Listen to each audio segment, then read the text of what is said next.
Hi అండి. రోజు ఉదయం ఖాళీ కడుపుతో ఒక్క ముక్క అల్లం తీసుకుంటే చాలు. ఎలాంటి హెల్త్ ప్రాబ్లమ్స్ రావని చెప్తూ ఉంటారు. అయితే పిల్లలు తీసుకోమంటే తీసుకుంటారా చెప్పండి? కానీ ఇలా అల్లం మురబ్బ చేసి పెట్టండి. రోజుకో ముక్క తీసుకోమంటే ఈజీగా తీసేసుకుంటారు. పిల్లలకే కాదు, పెద్దవాళ్ళకే కాదు, ఆడవాళ్ళకే కాదు అందరికీ కూడా చాలా హెల్త్ బెనిఫిట్స్ అయితే దీనివల్ల ఉంటాయి. రోజుకొక ముక్క అల్లం మురబ్బ తీసుకోవడం వలన జలుబు, దగ్గు, పైత్యం, కఫం, గొంతు నొప్పి, వికారం, జీర్ణ సమస్యలు లాంటి ఎన్నో ఆరోగ్య సమస్యలు తగ్గుతాయి. దీంట్లో ఉండే antioxidants, anti inflammatory, antibacterial, antiviral గుణాలు రోగనిరోధక శక్తిని పెంచుతాయి. దీంట్లోని బెల్లం కూడా యూజ్ చేస్తూ ఉంటాం కాబట్టి దీన్ని రోజు తీసుకోవడం వల్ల బ్లడ్‌లో ఐరన్ లెవెల్స్ అనేవి పెరుగుతాయి. ఆడవారికి కూడా ఇది చాలా హెల్ప్ అవుతుంది. బోన్స్‌కి కూడా చాలా మంచిది. ఇన్ని ఆరోగ్య ప్రయోజనాలున్న అల్లం మురబ్బాని ఎలా తయారు చేసుకోవాలో చూసేద్దామా? దీనికోసం ముందుగా మిక్సీ జార్ తీసుకొని దాంట్లోని ఒక కప్పు వరకు కడిగి శుభ్రం చేసుకున్న అల్లాన్ని చిన్న చిన్న ముక్కలుగా కట్ చేసుకున్నవి వేసుకోవాలి.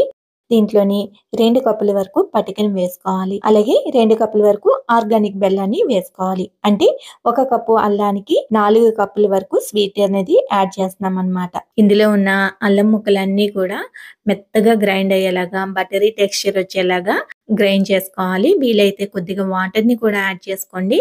ఈ విధంగా మెత్తని పేస్ట్ లాగా రావాలన్నమాట.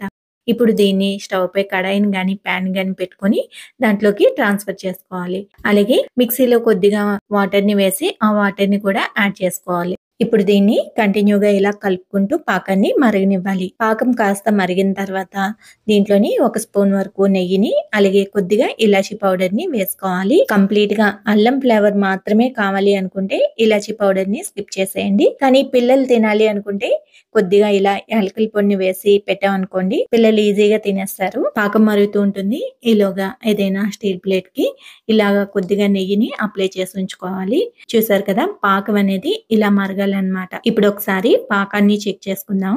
ఒక చిన్న ప్లేట్‌లో వాటర్ వేసి దాంట్లో కొద్దిగా పాకాన్ని వేసి చూసామంటే ఈ విధంగా పట్టుకొని చూస్తే కొంచెం గట్టి తీగ పాకంలా రావాలన్నమాట. అంటే మరీ గట్టిగా రాకూడదు. అలాగని మరీ లేత పాకంలా ఉండకూడదు. ఇలా ఎటువైపు ఫోల్డ్ చేస్తే అటువైపు ఫోల్డ్ అయ్యేలాగా రావాలన్నమాట.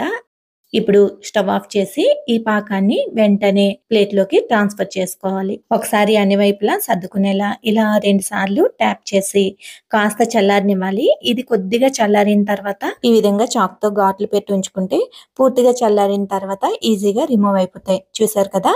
ఇలా అల్లం మురబ్బ అంతా పీసుల కింద వచ్చేస్తుంది. వీటిని ఎయిర్ టైట్ జార్‌లో నిల్వ ఉంచుకున్నాం అనుకోండి 3 నెలల పైనే నిల్వుంటాయి. దీన్ని రోజు ఒక ముక్క పిల్లలకి ఇచ్చినా, మనం తీసుకున్నా చాలా హెల్త్ బెనిఫిట్స్ అయితే ఉంటాయి. వర్షాకాలంలోని, చలికాలంలోని ఇలా అల్లం మురబ్బ తీసుకోవడం చాలా మంచిది. నచ్చిందా? అయితే తప్పకుండా అల్లం మురబ్బాని ఇలా ట్రై చేసి చూడండి. మీకెలా వచ్చింది అనేది షేర్ చేసుకోవడం మాత్రం మర్చిపోకండి. అలాగే వీడియో నచ్చితే లైక్ చేయండి. మీ ఫ్రెండ్స్ అండ్ ఫ్యామిలీతో షేర్ చేసుకోండి. Thanks for watching.